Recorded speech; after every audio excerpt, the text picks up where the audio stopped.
More vaccinations, no lockdowns is the message from the UK's Prime Minister, along with the admission that this time last year the rate of infections was much lower.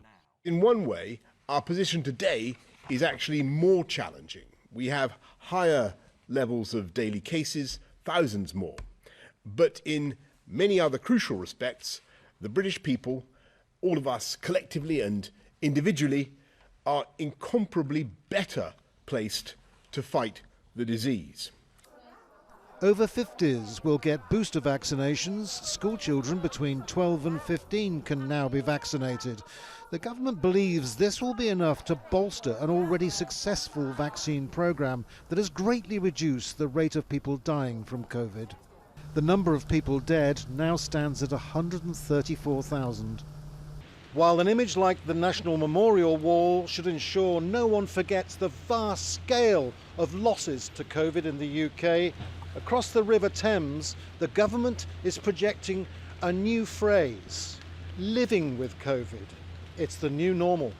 And that comes with lifting many restrictive laws and dropping plans for COVID passports for major events and nightclubs, showing full vaccination or recent negative tests. I think it's a huge mistake, yeah. It's typical of them boys over there doing a U-turn. Freedom is what we fight for, and that's what we should have.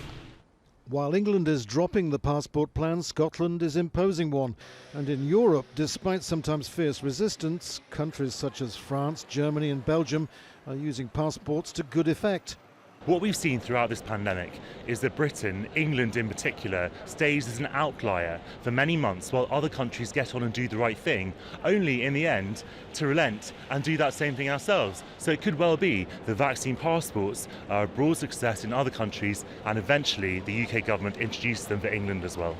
The government says a lockdown would be a last resort, but a plan B would mean COVID passports and other measures. However, there's some unease about not using face masks and other risks inside buildings. I certainly think that some venues are riskier than others, and we should, I think, in some venues still be requiring distancing. And I also think we should be investing in much better ventilation systems. And the fact that more cautious countries in Europe have lower infection rates than the UK doesn't convince some that death rates won't start climbing again. Andrew Simmons, Al Jazeera, London.